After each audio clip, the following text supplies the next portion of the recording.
Olá, seja muito bem-vindo, seja muito bem-vinda a mais um estudo da Bíblia.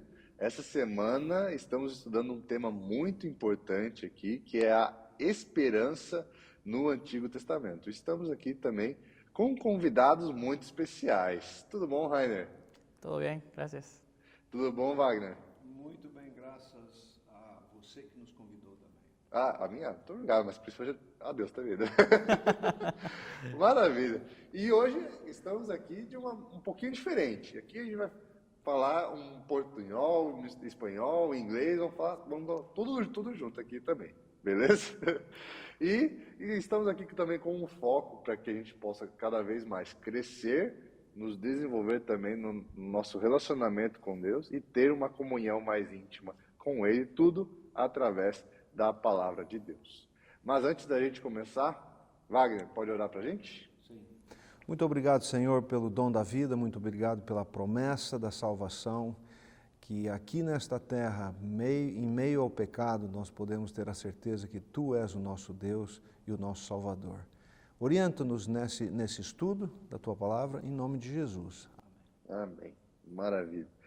Então, o que a gente está estudando durante essa semana é justamente sobre o conceito de graça, né? A gente consegue encontrar várias e várias referências sobre graça no Novo Testamento. No Antigo Testamento ela aparece, mas parece de uma maneira diferente, né? E muitas vezes quando a gente vai referenciar ou fazer uma citação sobre graça, geralmente a gente usa o Novo Testamento. Mas a gente consegue encontrar muitas referências sobre a graça de Deus no Antigo Testamento também, né? E a gente consegue encontrar muitas essas referências de graça de uma maneira diferente no Antigo Testamento. Mas eu gostaria de perguntar para vocês também, aqui. Quando aparece a primeira referência de graça no Antigo Testamento? E por que essa é uma boa notícia para a gente hoje? Bueno, justo me estaba preguntando esto porque la gracia en el Antiguo Testamento se refiere al favor de Dios. Sí. Entonces pensé, bueno, puede ser Génesis 3:15 Exacto. en el ofrecimiento de la promesa de la vida eterna. Puede ser la creación misma, el acto de crear al hombre puede ser una obra de gracia también. Sí. Pero la gracia, así como se describe en el Antiguo Testamento, presupone una relación bajo tensión. Hay un problema y una de las partes ofrece una dádiva inmerecida. Especialmente en el Antiguo Testamento se ilustra en el rey y sus súbditos. Cuando tú vas a un rey con una deuda, el rey te perdona. Entonces ese favor, el favor del rey es la gracia del rey, cuando te da algo. Sí. Y entender la gracia de Dios significa saber que estamos presentándonos delante del rey del universo y que tenemos una deuda también. Maravilha. Excelente, gracias por la gracia, la explicación de la gracia. Creo que otro concepto que tenemos ahí tal vez podríamos ilustrar en Génesis 10, 12, ahí cuando tenemos a Abraham dejando su pasado, un nuevo pacto. Sí. Al mismo tiempo, cuando Abraham tiene que sacrificar su único hijo, dejando su futuro bajo la confianza en Dios. Porque sacrificar su hijo es terminar con su propia vida, bajo la gracia de Dios, que Dios es el proveedor, que va a providenciar todo para nosotros. Entonces, es un otro concepto de gracia en el Antiguo Testamento. Tal vez un otro pensamiento muy lindo que me conforta mucho en esta esperanza en Cristo, bajo el Antiguo Testamento, que empieza ahí en muchos versos en el Antiguo Testamento, es: yo estoy con usted, no temas, no tengas miedo, yo estoy contigo. ¿a dónde tú irás y yo iré contigo? Mi mano, mi destra fiel estará contigo. Entonces creo que es otro concepto de gracia. É verdade. E o conceito de graça que a gente consegue encontrar no Antigo Testamento, ele é muito interessante também, né? Mas ao mesmo tempo também a gente encontra o conceito de graça e, assim, indo para o básico dele, digamos assim, a gente vê como o Rainer falou, né? Uma parte que não merece, mas que ela é perdoada, que ela recebe a graça de alguém que pode dar essa graça também, né? E no nosso contexto hoje, nós como pecadores, a gente pode ver essa graça muito presente no nosso relacionamento com Deus. Porém, muitas vezes a gente também não pode negar o fato de que a gente continua em pecado. Essa graça ela é estendida a nós, Deus alcança a gente com a graça, mas a gente continua em pecado e com os sofrimentos, com as dificuldades, challenges, né, em inglês e tudo mais. E a gente, por exemplo, tem um exemplo de Jó, né? Jó, ele teve muitas dificuldades, ele tinha uma vida tranquila, mas do nada tudo perdeu, né? E aí muitas vezes aparece que a graça ela não aparece aí. Muitas vezes a gente fica se perguntando assim, por que aconteceu tudo isso? E na nossa vida também, eu tenho um momento de dificuldade, de sofrimento. Ah, Senhor, por que eu estou passando por isso? A sua graça não me alcança? E muitas vezes a gente acaba duvidando de Deus, né? E aí a minha pergunta é, como que a gente pode se manter firme em Deus? Como que a gente pode continuar confiando na graça de Deus, mesmo com esses sofrimentos, mesmo com essas dificuldades? Sí, me gusta mucho la pregunta porque creo que está bastante relacionada con la gracia. Sí. Entender la gracia significa creer en que Dios está contigo y que tienes acceso al perdón de Dios inmerecido. Pero tú no puedes ver esas cosas. Y el enemigo, como se le dice en Job, en Job, hay una sola cosa a la que nosotros no tenemos acceso, y es esta perspectiva empírica de la eternidad. Nosotros no tenemos alcance al pensamiento de Dios o lo que Él está haciendo, y Él ataca allí, porque tú puedes creer en la gracia de Dios, pero no siempre con los ojos, con tus sentidos, puedes tener acceso a ella. Entonces, el desafío a Job es precisamente ese. ¿Puede Job seguir siendo fiel aún cuando él no tiene acceso físico a los favores de Dios? ¿Puede él creer encima de eso? Y me parece que Job es un ejemplo increíble de cómo ser fiel. Entre otras cosas, yo pienso que el libro de Job no responde a la pregunta de por qué sufrimos, sino que a veces tenemos que hacerlo. Y confiando en que Deus está trabalhando. E interessante, Rainer, que o livro de Jó é onde há o diálogo de Deus com Jó, e nos capítulos 38 a 42, principalmente 38 a 41, são 4 capítulos onde Deus só pergunta.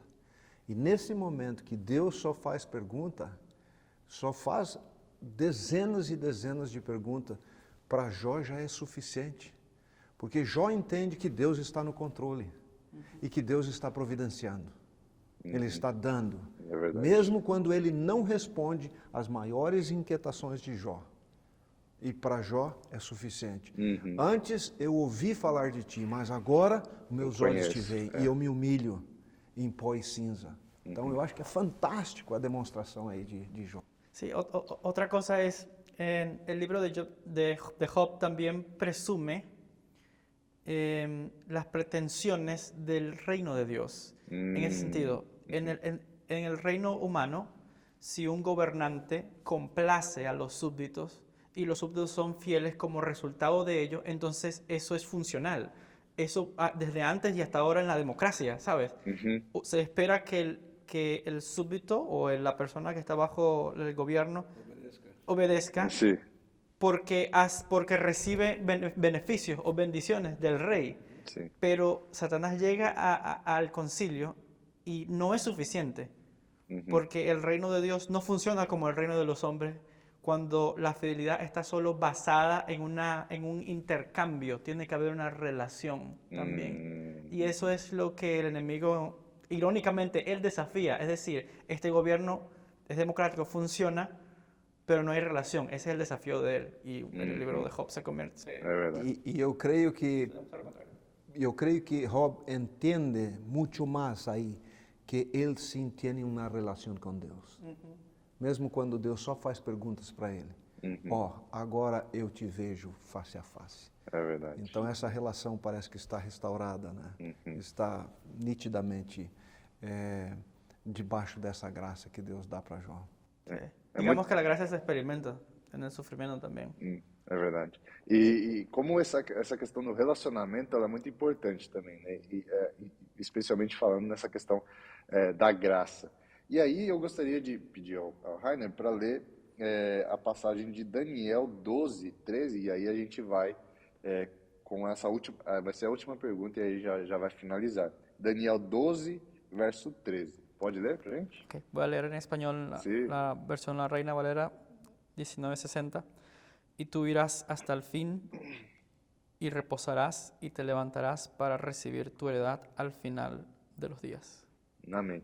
E a pergunta é como que a gente consegue encontrar essa esperança mesmo nos momentos de dificuldade, né? Nos momentos de tribulação, nos momentos de sofrimento, né?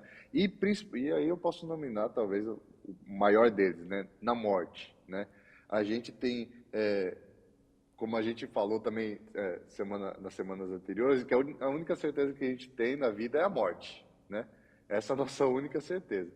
Como que a gente, mesmo nesses momentos, a gente consegue ver a graça de Deus presente? E vendo a graça de Deus presente, a gente consegue também ver essa esperança mais clara na nossa vida também? Eu creio que essa é uma alegria que o cristão tem, de confiar, de crer, de se entregar. E é pela graça que isso acontece, pelo um dom não merecido, como o Rainer falou. E eu gostaria de pontuar aqui a questão de você receber isso, né? De receber, no caso, essa promessa, que é uma dádiva divina, sem nenhum merecimento, sem nenhum favor, e aceitar. Eu creio, por exemplo, na confiança na palavra de Deus. Aí é onde, por exemplo, a palavra fala claramente, você receberá a recompensa. Eu tinha uns 8 anos de idade, ou 8 para 9, quando eu praticamente cortei o meu pé fora. Eu passei muitos e muitos dias no hospital. O pé depois gangrenou tudo. Foi um acidente que quase me tirou a vida. Mas quando a minha mãe escutou o meu chorinho, que eu estava debaixo de um trator, num alvoredo, ela veio, ela estava inclusive grávida do meu último irmãozinho, ela me pegou entre a perna e as costas e me sussurrou no meu ouvido, filho, não chora, o médico vai costurar tudo. Olha só. A minha mãe falou, está falado, eu descansei na palavra dela. Ela falou, aquilo era um fato. Eu acho que da mesma coisa a graça é assim, Deus prometeu, isso é um fato, eu descanso. Na verdade. Nada, estoy de acuerdo y aprecio mucho su comentario. Nada desafía más la perspectiva de cualquier persona que la realidad de la muerte. Sea que la esté viviendo uno mismo al darse cuenta, estoy a punto de morir, o que la experimente en otra persona o en un ser querido. Y la Biblia es este texto que viene aquí y te dice, hay algo más en la vida de lo que tú ves. Y aunque parezca contraintuitivo, yo creo que aún en la muerte, experimentándola en esta vida, la luz de la esperanza de la resurrección se hace no solo posible, sino necesaria. Es verdad. En ese sentido, nosotros llega un momento en que creemos en Dios, aceptamos su gracia, porque también necesitamos, porque no podemos escapar a la realidad de la muerte. É verdade, é verdade. E que maravilha, na verdade, Deus até nos oferecendo a sua graça a nós, ele consegue vencer a morte, vencendo e invertendo a morte. A morte que nos traz um nada, agora com a ressurreição nos levanta da morte, né? Isso é maravilhoso, isso é grandioso. E que maravilha que Deus nos dá essa esperança também. E ele fala em Romanos, né, que ele se fez pobre para que através da sua pobreza vocês se tornassem ricos. Deus morreu para através da sua morte nós tenhamos vida, né, vida eterna. Amém. Wagner, muito obrigado. Rainer, muito obrigado. E muito obrigado a você pela sua presença aqui conosco. Espero que você tenha aprendido bastante aqui com o nosso estudo dessa semana, falando sobre graça no Antigo Testamento. E, por favor, se você tem alguma pergunta, alguma dúvida, entre em contato conosco, ponha nos comentários aí a sua pergunta, a sua dúvida, que nós teremos o prazer de estar respondendo para você. E se você tem o desejo de estar se aprofundando e querendo saber mais, estudar mais sobre a Bíblia, por favor, entre em contato conosco nas nossas redes sociais. Estamos presentes aí no Facebook, no Instagram e no YouTube, tá bom? Nos vemos na próxima. Um grande abraço para você e até mais.